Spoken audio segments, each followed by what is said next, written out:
Hello,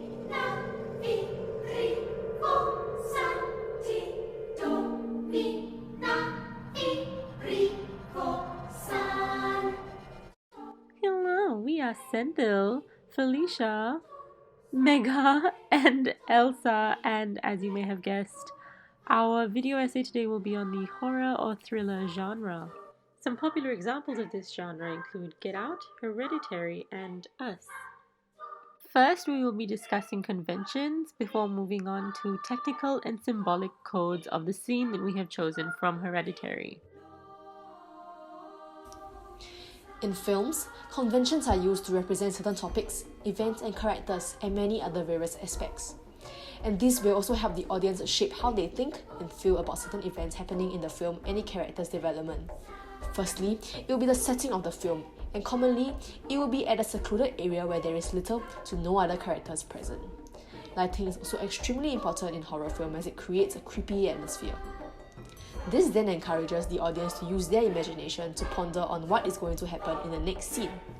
Sound effects also play an important role in allowing the audience to feel attached to the film. Other conventions of horror films also include shadows, props, and jump scares. Loud diegetic and non-diegetic sounds are also added in films to make the audience scared and shocked, followed by silence for them during a dramatic scene.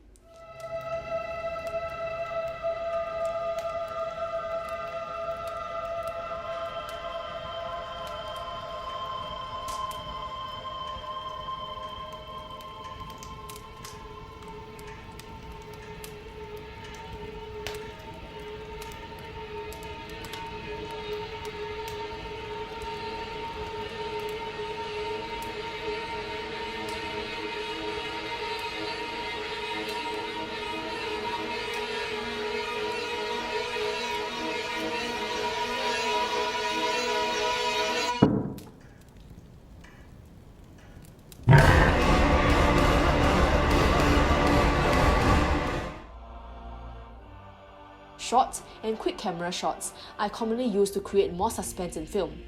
Low angle or Dutch tilt shots are commonly used to convey unease, imbalance, and feeling of intoxication in the character, inspiring fear and vulnerability of the viewer.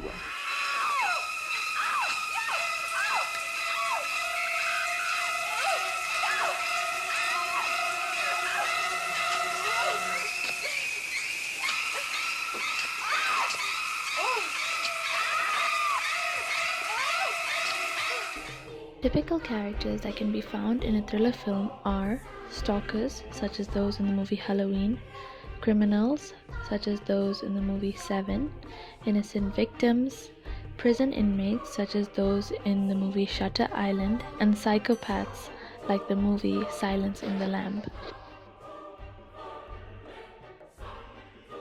So now we are going to talk about the technical codes of the scene. Low-key lighting and shadows are used together to create darkness, which portrays a sense of fear. The shadows can be seen covering half of the boy's face, while no shadows can be seen on the mother's face.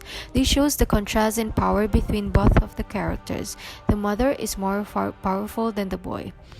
The camera angles are close-up shots. This is used to show the characters' emotions through their expression. There are cuts in the scene to make it seem fast-paced, creating a sense of urgency, making the audience feel unsettled just as the characters are.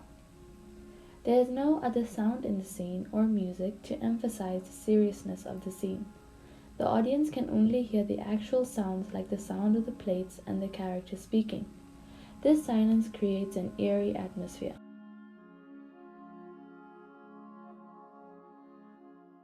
Now let's talk about the symbolic codes of this particular scene, beginning with the mise-en-scène of the shot of the mother standing up while her husband and son remain seated.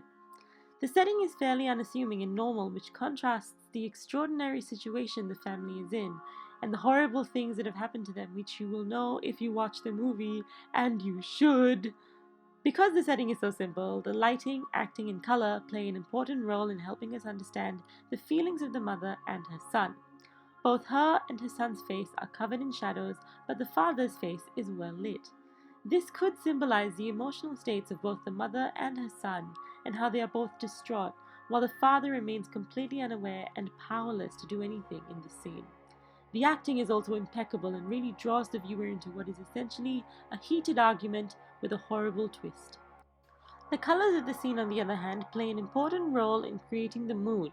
Warm colors like red and orange are a vivid reminder of blood and therefore life and death.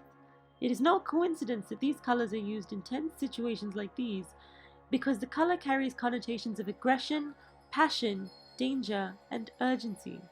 Other common colors in horror are blue, for example, to represent isolation and loneliness.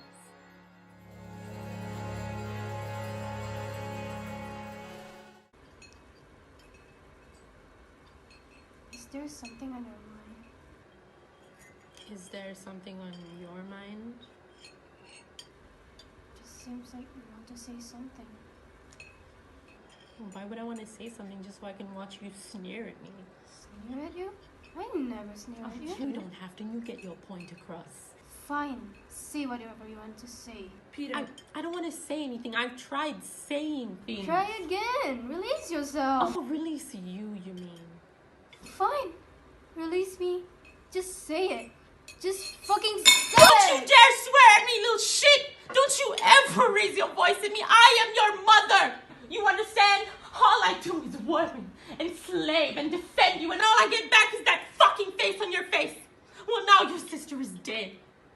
And I know you miss her, and I know it was an accident, and I know you're in pain, and I wish I could take that pain away from you. I wish I could shield you from the knowledge that you did what you did, but your sister is dead. She is gone forever.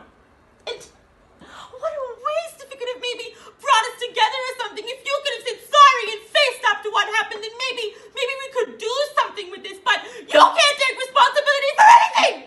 So now I can't accept and I can't forgive because nobody admits anything that they've done. Is there something on your mind? Is there something on your mind? Just seems like there might be something you want to say. Peter. Like what? I mean, why would I want to say something so I could watch you sneer at me? Sneer at you? I don't ever sneer at you. Oh, sweetie, you don't have to. You get your point across. Okay, so fine, then say what you want to say then. Peter. I don't want to say anything. I've tried saying Okay, so things. try again. Release yourself. Oh, release you mean? Yeah, fine, release me. Just say it. Just fucking say it. Don't you swear at me, you little shit! Don't you ever raise your voice at me! I am your mother! Do you understand? All I do is worry and slave and defend you, and all I get back is that fucking face on your face! So full of disdain and resentment and always so annoyed. Well, now your sister is dead. And I know you miss her. And I know it was an accident, and I know you're in pain, and I wish I could take that away for you. I wish I could shield you from the knowledge that you did what you did, but your sister is dead. She is gone forever. And what a waste. If it could have maybe brought us together or something. If you could have just said, I'm sorry, or faced up to what happened. Maybe then we could do something with this, but you can't take responsibility for anything. So now I can't accept, and I can't forgive. Because nobody admits anything they've done.